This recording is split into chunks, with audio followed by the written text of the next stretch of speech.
తాకట్లో ఉన్న మీ బంగారాన్ని విడిపించి ఆ రోజు ఆన్లైన్ రేటుకి కొంటాం. Sharma gold company. నమస్కారం, సుమన్ టీవీకి స్వాగతం. నేను మానస. శ్రీ వీరబ్రహ్మేంద్ర స్వామి వారి ఉపాసకులు, కాలజ్ఞాన ప్రవచనకర్త, ప్రాచీన ప్రశ్నశాస్త్ర సంఖ్యాశాస్త్ర నిపుణులు బ్రహ్మశ్రీ కృష్ణమాచార్య గురువు గారు సిద్ధంగా ఉన్నారు. వారితో మాట్లాడదాం. ఈ నెల జూన్ మాసంలో ద్వాదశ రాసుల వారి యొక్క రాశి ఫలాలు ఏ విధంగా ఉన్నాయి, వాళ్ళు ఏ పరిహారాలు పాటించాలి అనే విషయాలు తెలుసుకుందాం. గురుగారు నమస్కారం అండి. జై వీరబ్రహ్మజీ. నమస్కారం తల్లి. ఇప్పుడు జూన్ మాసంలో కన్యా రాశి వాళ్ళ రాశి ఫలాలు ఏ విధంగా ఉన్నాయనే విషయాలు తెలుసుకుందాం. గురుగారు, కన్యా రాశి వాళ్ళకి ఈ జూన్ మాసం ఏ విధంగా ఉండబోతోంది, అలాగే ఏ విషయాల్లో ఎక్కువగా వాళ్ళకి ప్లస్ కనిపిస్తున్నాయి, అలాగే ఏ విషయాల్లో జాగ్రత్త పడాలి? శివాయ బ్రహ్మణే నమ. వీరబ్రహ్మేంద్ర స్వామినే నమో నమ. జై వీరబ్రహ్మ జై గోవిందమాంబ జై. ఓం హ్రీం క్లీం శ్రీం శివాయ బ్రహ్మణే నమ. వీరబ్రహ్మేంద్ర స్వామినే నమో నమ. వచ్చినటువంటి ఫలితం 8. ఇది శని భగవానుడికి సంబంధించినటువంటి ఫలితం. వ్యక్తిగతమైనటువంటి జాతకంలో గత కొన్ని సంవత్సరాల పర్యంతం కూడా జీవితం స్తంభించిపోయింది. న్యాయపరమైన చట్టపరమైన అంశాలు, ఆర్థికపరమైనటువంటి అంశాల్లో ఇబ్బందులు, సమస్యలు, ప్రతిబంధకాలు ఉన్నటువంటి కన్యారాశి జాతకులకి సప్తమ స్థానంలో శని భగవానుడి యొక్క సంచారం జరుగుతుంది. సప్తమ స్థానం జీవితానికి సంబంధించినటువంటి భాగస్వామికి సంబంధించినటువంటిది. జీవిత భాగస్వామి ఆరోగ్యపరమైనటువంటి అంశాల పట్ల జాగ్రత్త. కొన్ని విషయాల్లో జీవిత భాగస్వామితో విభేదించటం, వారితో కొన్ని విషయాల్లో అభిప్రాయ భేద సంబంధమైనటువంటి పరిస్థితులు రావచ్చు. కానీ ఆర్థికపరమైనటువంటి అంశాలు, వ్యక్తిగతమైనటువంటి జీవితంలో అదృష్టం పట్టినట్టుగా కన్యారాశి జాతకుల యొక్క జీవన గమనంలో అద్భుతమైనటువంటి ఫలితాలని మనం చూసేటువంటి అవకాశం ఉంది. భాగస్వాముల నుంచి విడిపోతారు, సొంతంగా వృత్తి వ్యాపారాలు చేస్తారు, అభివృద్ధి పదంలోకి వచ్చేటువంటి అవకాశాలు కూడా సుస్పష్టంగా కనపడుతున్నాయి అనటంలో ఎటువంటి సందేహం కూడా లేదు. మాసాలు మారుతున్నాయి, సంవత్సరాలు మారిపోతున్నాయి. కొన్ని సమస్యలకు పరిష్కారాలు ఏవి రావట్లేదన్న ఆందోళన ఏదైతే ఉందో, అటువంటి సమాధానం లేనటువంటి ప్రశ్నలన్నిటికీ కూడా పరిష్కారాలు దొరకగలిగినటువంటి పరిస్థితులు ఉంటాయి, యోగదాయకం అవుతాయి. సానుకూలవంతమైనటువంటి ఫలితాలని మీరు ఎక్కువగా పొందేటువంటి అవకాశం కూడా కనపడుతూ ఉంటుంది. కొత్త ప్రాజెక్ట్స్, కొత్త వ్యాపారాలు, కొత్త వ్యవస్థల్ని వ్యవస్థీకృతం చేస్తారు. వీటి వల్ల అనుకూలవంతమైనటువంటి స్థితిగతులు ఉంటాయి, అనుకూలవంతమైనటువంటి పరిస్థితులు వచ్చేటువంటి అవకాశం కనపడుతూ ఉన్నట్టుగా మనం భావన చేస్తూ ఉండొచ్చు.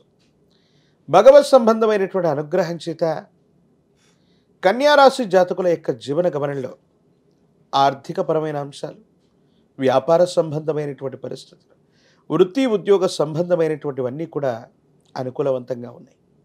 ఏవైనా సరే న్యాయపరమైనటువంటి అంశాలు, చట్టపరమైనటువంటి స్థితిగతులు, కోర్టు వ్యవహారాలకు సంబంధించినటువంటి పనులు ఏవైనా ఉన్నట్టయితే ఇవన్నీ కూడా సానుకూలవంతం అవుతాయి, అనుకూలవంతమైనటువంటి ఫలితాలే వస్తాయి. ఇబ్బందులు, సమస్యలు, ప్రతిబంధకాల నుంచి మీరు తప్పనిసరిగా బయటపడేటువంటి అవకాశం కనబడుతూ ఉంటుంది. ఎప్పుడూ కొన్నటువంటి స్థిర చరాస్తులు లేదా వారసత్వంగా మీకు లభించినవి విశేషవంతమైనటువంటి విలువను కలిగి ఉంటాయి. వాటి వల్ల ఆర్థికంగా మీరు చాలా ఉన్నతమైనటువంటి స్థితిగతులకు వెళతారు. పెద్దల యొక్క ఆశీస్సుల వల్ల, తల్లిదండ్రుల నుంచి, పూర్వీకుల నుంచి రావలసినటువంటి ఆస్తులు మీకు సమకూరేటువంటి అవకాశం ఉంది. స్థిర చరాస్తుల్ని వృద్ధి చేసుకోగలుగుతారు. ఎంతో కాలంగా ప్రయత్నం చేస్తున్నటువంటి ప్రయత్నాలన్నీ కూడా సఫలీకృతమవుతాయి. మిత్రుడు, స్నేహితుడు, సమాజంలో ఉత్కృష్టవంతమైన స్థాయిలో ఉన్నటువంటి వ్యక్తుల యొక్క సహాయక చర్యల వల్ల అనుకూలవంతమైనటువంటి పరిస్థితులు వచ్చేటువంటి అవకాశం ఉంది. వాహనాన్ని కొనటం, గృహ నిర్మాణ సంబంధమైనటువంటి విషయాలకి అనుకూలవంతమైనటువంటి కాలంగా ఈ కాలాన్ని చెప్పచ్చు. అన్ని రకాలైనటువంటి అంశాలు బాగున్నాయి. కానీ జీవిత భాగస్వామితో అభిప్రాయ భేదాలు అవ్వచ్చు. జీవిత భాగస్వామికి ఆరోగ్యపరమైనటువంటి అంశాలు మీ మనసును కలిచివేసేటువంటి అవకాశం ఉంటుంది. ఈ ఒక్క విషయంలో మాత్రం జాగ్రత్తగా ఉండటం చెప్పదగినటువంటి సూచన. విద్యార్థులకి సానుకూలవంతమైనటువంటి కాలం. ఉన్నతమైనటువంటి మార్కుల చేత ఉత్తీర్ణత పొందుతారు. దూర ప్రాంత ప్రయాణాలు, దూరదేశ ప్రయాణాలు అనుకూలవంతమవుతూ ఉంటాయి. రాజకీయ నాయకులకు కూడా యోగదాయకమైనటువంటి కాలం. వివాహం కానటువంటి వాళ్ళకి అనుకూలవంతమైనటువంటి సంబంధ బాంధవ్యాలు కలిసి వస్తూ ఉంటాయి. ప్రత్యేకించి నిరుద్యోగులకు కూడా ఆశాజనకమైనటువంటి కాలం. ఏది ఏమైనప్పటికీ కూడా కన్యారాశి జాతకుల యొక్క జీవన గమనంలో అనుకూలవంతమైనటువంటి అదృష్టకరమైనటువంటి కాలంగా మనం చెప్పచ్చు.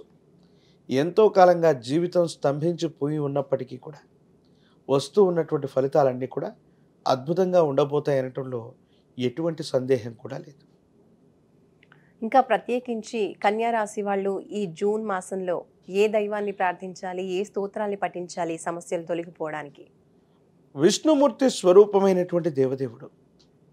ఆయన్ని పూజించిన తులసి దళాలతో కట్టినటువంటి మాలని, తులసి మాలని విష్ణుమూర్తికి ధరింపచేసిన అనుకూలవంతమవుతుంది. సానుకూలవంతమైనటువంటి పరిస్థితులు వస్తాయి.